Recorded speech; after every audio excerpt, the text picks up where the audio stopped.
آونا سے درود پڑھتے ہیں حجرہ دل میں روشنی کے لیے۔ اللہم صلی علی سیدنا محمد وعلی آل سیدنا محمد وبارک وسلم۔ رمضان شریف کی ساری راتیں ہی بابرکت ہیں اور ہر رات رحمت الہی برستی ہے، مگر اس ماہ مقدس کے آخری عشرے کی طاق راتوں میں ایک ایسی رات پوشیدہ ہے جس کو لیلۃ القدر کہتے ہیں، اور یہ رات انتہائی برکت والی رات ہے۔ اس مبارک رات کو لیلۃ القدر کیوں کہا جاتا ہے؟ اس لیے کہ اس میں سال بھر کے احکام نافذ کیے جاتے ہیں اور فرشتوں کو سال بھر کے کاموں اور خدمات پر مأمور کیا جاتا ہے، اور یہ بھی کہا جاتا ہے کہ اس رات کی دیگر راتوں پر شرافت و قدر کے باعث اس کو لیلۃ القدر کہتے ہیں، اور یہ بھی قول ہے کہ اس شب میں نیک اعمال قبول ہوتے ہیں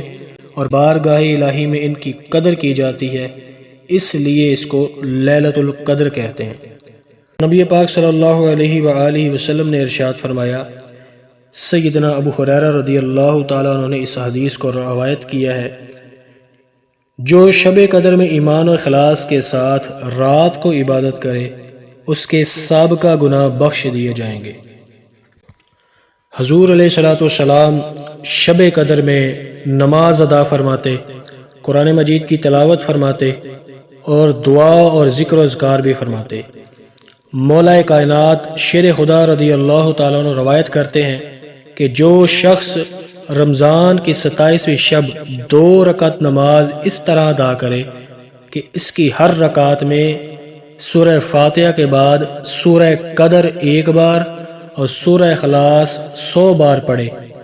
اور جب نماز سے فارغ ہو جائے تو پھر 100 بار درود پاک پڑھے تو اس شخص کو بے شمار اجر و ثواب حاصل ہوگا۔ حضرت علامہ اسماعیل حقی رحمۃ اللہ علیہ نقل کرتے ہیں، جو شب قدر میں خلوص نیت سے نوافل پڑھے گا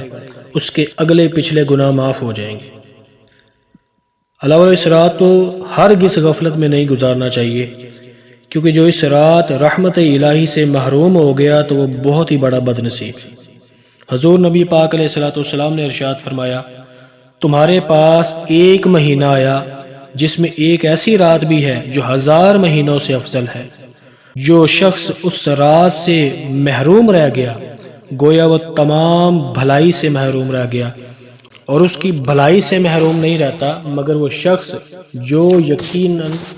جو حقیقتاً محروم ہے۔ اسی طرح اس رات میں دعائیں بھی مانگے کہ شب قدر میں ایک گھڑی ایسی ہوتی ہے جس میں جو دعا مانگی جائے قبول ہوتی ہے۔ اس رات ایسی دعائیں مانگنی چاہیے کہ جو دونوں جہاں میں فائدہ مند ہو، اپنے گناہوں کی معافی مانگے اور اللہ کی رضا کے حصول کی دعا کریں۔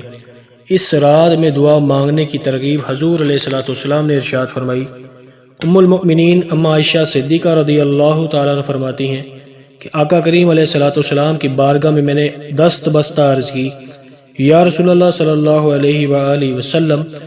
اگر مجھے شب قدر کا علم ہو جائے تو کیا پڑھوں؟ نبی کریم علیہ السلام نے ارشاد فرمایا، اس طرح دعا مانگو،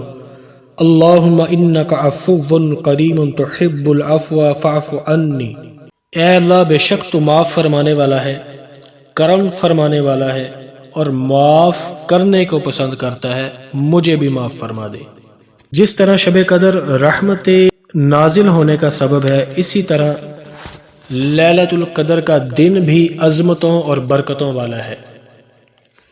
لہٰذا دن کو بھی خوب عبادت کرنی چاہیے۔ امام شافعی رحمۃ اللہ علیہ فرماتے ہیں، میں یہ چاہتا ہوں کہ لوگ لیلۃ القدر کے دن میں بھی رات کی طرح دلچسپی سے عبادت کریں، اور امام شعبی رحمۃ اللہ علیہ فرماتے ہیں، لیلۃ القدر کا دن بھی رات کی طرح افضل ہے۔ مخدوم حضرت سید اشرف جہانگیر سمنانی رحمۃ اللہ علیہ کے ملفوظات میں ہے، 27 رمضان المبارک کے دن میں 12 رکعت نماز ادا کرے اس کی ہر رکعت میں سورہ فاتحہ، آیت الکرسی اور سورہ قدر 1 بار اور سورہ اخلاص 7 بار پڑھے، اور جب نماز سے فارغ ہو جائے تو 3 بار پہلا کلمہ پڑھے اور پھر 3 بار درود و سلام اللہ پاک کے حبیب علیہ الصلوۃ والسلام کی مبارک ذات پر بھیجے تو اللہ رب العزت قیامت کے دن اس سے بے حساب عذاب دور فرمائے گا اور وہ انبیاء کرام علیہم السلام کے ساتھ جنت میں داخل ہوگا۔